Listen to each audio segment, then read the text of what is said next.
Proclamação do Evangelho de Jesus Cristo segundo São Lucas. Glória a vós, Senhor.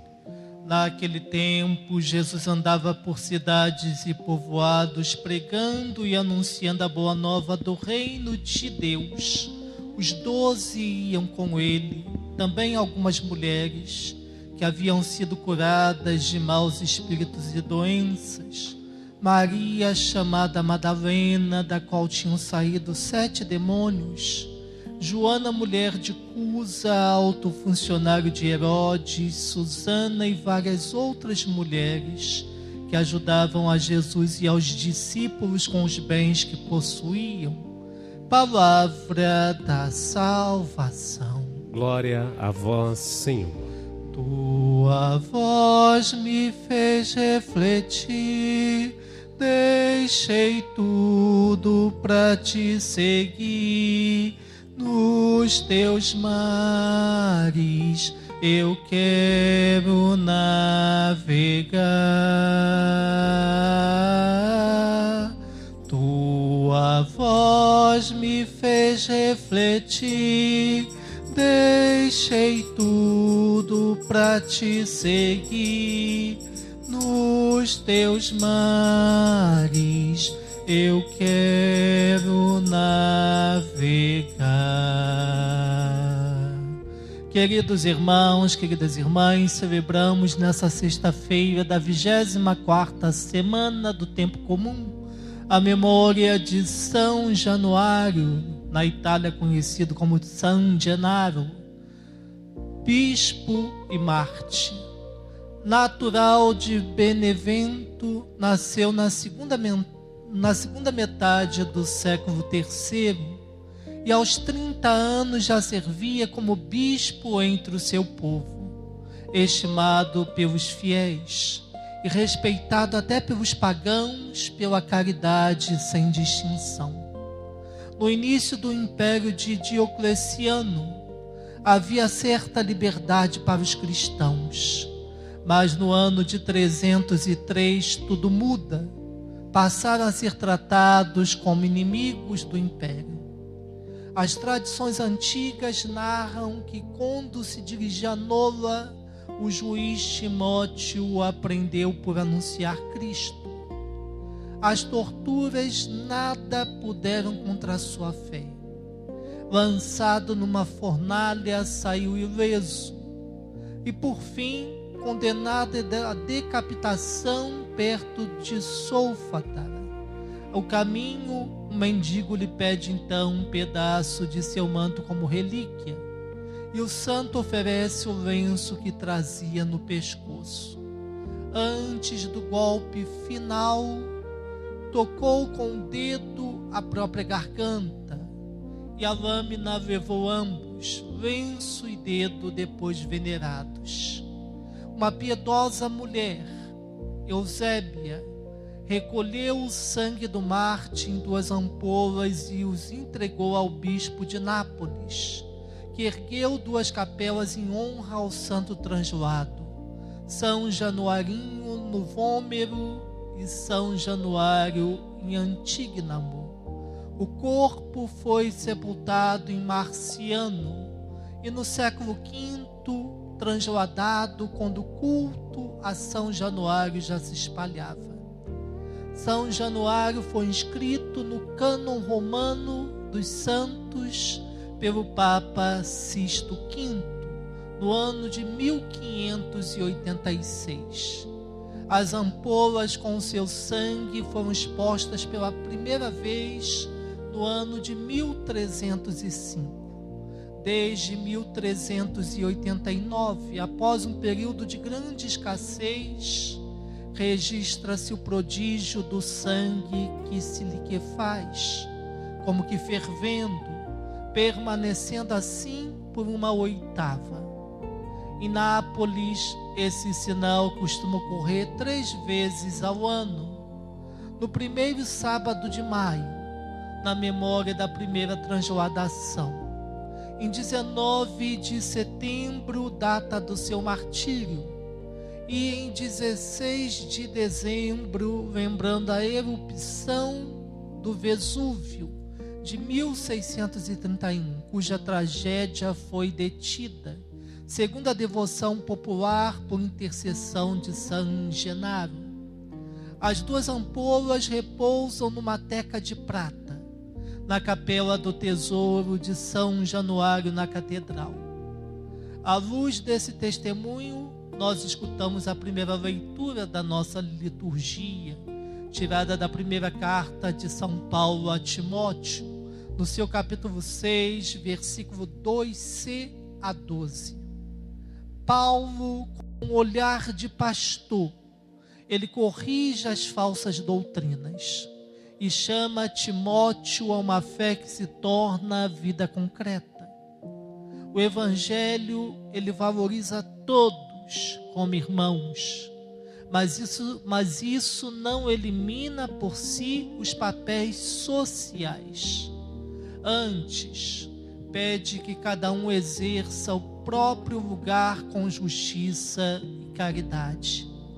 E por isso, então, Paulo alerta contra mestres que se afastam das sãs palavras de Jesus e que semeiam invejas, discórdias e interesses. Depois ele aponta um caminho simples e firme: contentar-se com o necessário, fugir da ganância, raiz de muitas dores. E no positivo, perseguir a justiça, a piedade, a fé, o amor, a perseverança e a mansidão. A exegese do texto é clara. A santidade passa pelo coração livre do dinheiro e dócil à palavra. A palavra hoje toca aos nossos bolsos e agendas. No mundo que mede tudo pelo lucro, a igreja recorda que a verdadeira riqueza é pertencer a Cristo, partilhar e servir. São Januário, que não se curvou diante do poder, confirma com o sangue que combater o bom combate significa guardar a fé quando custa, abrir mão de vantagens quando a consciência pede e sustentar os pobres quando a necessidade grita. O Evangelho, tirado de Lucas capítulo 8, versículo de 1 a 3, completa a cena que ouvimos na primeira leitura. Jesus percorre localidades e povoados anunciando a boa nova do reino, acompanhado dos 12 apóstolos, de algumas mulheres curadas e libertas, entre elas Maria Madalena, Joana e Susana, que o assistiam com os seus bens. Lucas destaca então que o discipulado tem um rosto masculino e feminino. Jesus, ele não só cura, mas ele integra, confia e dá lugar à missão. Ainda hoje há grandes confusões sobre a figura de Maria Madalena e sobre a dignidade da mulher. Das leituras apressadas que reduziram Maria Madalena ao estereotipo de pecadora arrependida, ofuscando a sua condição de discípula fiel e primeira testemunha da Páscoa. E por reação, surgem extremos que chamam libertação a tudo que desfigura a própria dignidade. O caminho de Jesus que ele apresenta a nós é outro. Nem submissão desumanizante, nem libertinagem que fere. Ele leva, cura, confia a responsabilidade, chama a santidade no cotidiano da vida. Na comunidade, isso pede a nós uma conversão de mentalidade. Saber reconhecer e agradecer o serviço discreto de tantas mulheres que sustentam a missão com os seus dons, com o seu tempo e com seus recursos. abrir espaços reais de corresponsabilidade, purificar qualquer olhar que objetifique e aprender com o Cristo a proximidade que cura. As leituras se iluminam mutuamente. Na primeira leitura, Paulo pede a Timóteo um coração pobre e fiel. No Evangelho, Lucas mostra corações que, tocados por Jesus, se tornam oferta generosa. A espiritualidade da unidade nos ajuda a concretizar quando cada carisma, feminino e masculino, ordenado e leigo, se coloca em comunhão, aí nasce Jesus no meio. Se aparece a noite da prova ou da incompreensão, reconhecemos Jesus abandonado e, abraçando, recomeçamos mais unidos.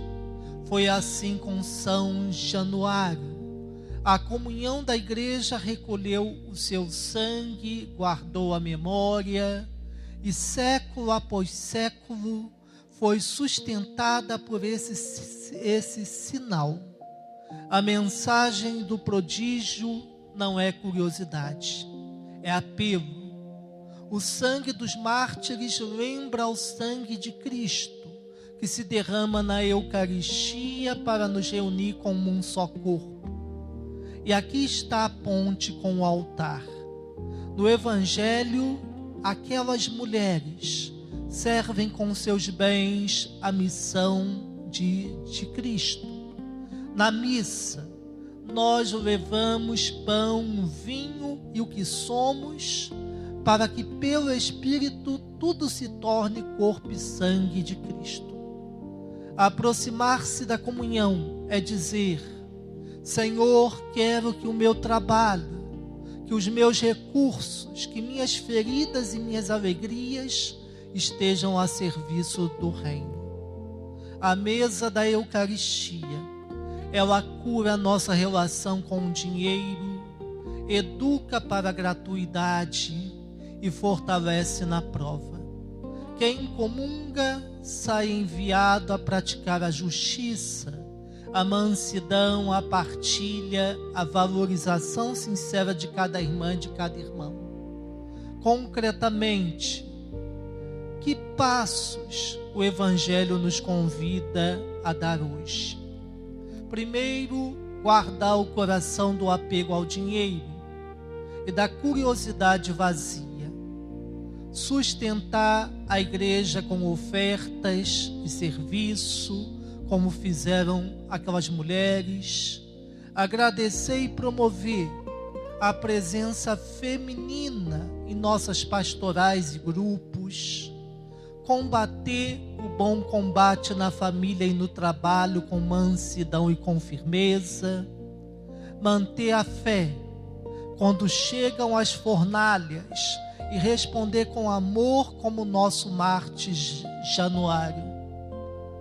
Se a pressão do mundo apertar, lembremos: tu, homem de Deus, foge dessas coisas, busca a justiça e o restante o Senhor faz. Que San Genaro nos obtenha a coragem. Que Maria, discípula e mãe, nos ensine a servir com discrição.